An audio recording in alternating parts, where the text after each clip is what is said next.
Groep 8 van basisschool De Kruutwis was dinsdagochtend druk in de weer met het maken van vogelhuisjes.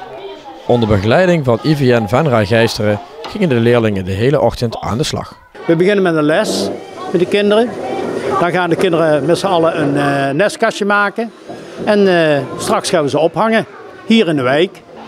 Ja, in de wijk worden dadelijk vogelhuisjes opgehangen voor de koolmees. Ja, waarom is dat zo belangrijk?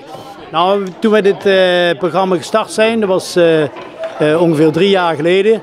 Toen was het de eikenprocessierups was toen een enorm probleem.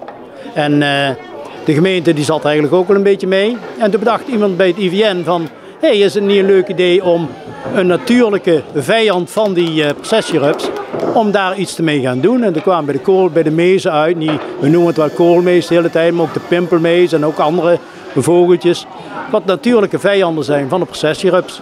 En we hopen door heel veel nestkastjes in Venray op te hangen, dat straks misschien het niet meer nodig is voor die chemische bestrijding of de biologische, wat nu eigenlijk vooral gebeurt. Ja, jullie zijn al op veel scholen geweest. Ja, hoe is het ontvangen? Hoe is het om hier te zijn?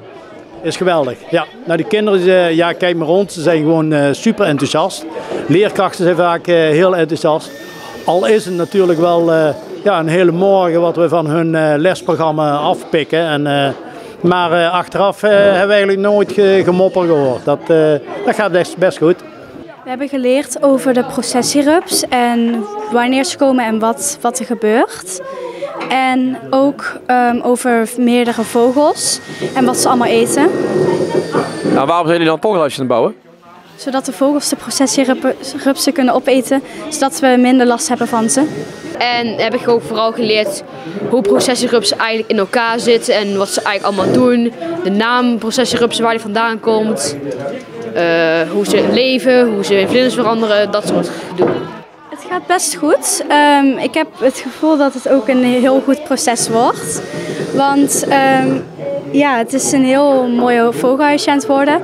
En er hangen er ook al een paar in de lucht. En ik vind dat het heel erg goed werkt. Leuk, dat is wel leuker dan een saaie rekenles of zo. Dus het is wel leuk om soms een keertje iets nieuws te doen, een leuke les. Ja, met de samenwerking met de vrijwilligers van het IVN, ja, hoe is dat? Heel handig. Ik denk dat echt als zichzelf als gedaan zou die nu misschien kapot zijn of zo. Dus dat is wel ook heel behulpzaam dat en ook ons gaan helpen en zo. Dus dan kan ik ook de vogelhuisje fatsoenlijk in elkaar zetten, dat de vogels ook lekker kunnen slapen in hun bed. Ga je het huisje in de gaten houden straks? Nou, volgens mij wel. Dan hebben we volgens mij net een formulier gekregen, die moet je allemaal dingen invullen. Over het nestwatching of hoe dat ook heet. Dus dan ja. Ik ga hem zeker in de gaten houden. Ik heb ook mijn nummer hier op mijn hand gezet, zodat ik weet dat ik hem altijd in de gaten kan houden. Wanneer is het dan geslaagd als er vogeltjes in zitten? Zeker weten en als ze een nestje maken. Ja, geniet je ervan om met de kinderen aan de slag te gaan hier? Ja, dat is echt wel heel leuk. Ja. Als je kinderen ziet genieten en ziet samenwerken, ja, dat is echt wel het mooiste wat er is. Ja. Ja. En de kinderen zo enthousiast zijn en meedoen. Maar vaak is het wel, ja, we doen ook wel eens andere dingen in de natuur. Maar er zijn er wel altijd wel een paar bij die zeggen, moet dit, hè. Maar dat zie ik hier eigenlijk nooit. En ook hoe die kinderen dan ontdekken dat ze dingen echt wel kunnen waarvan ze dachten dat ze het niet zouden kunnen.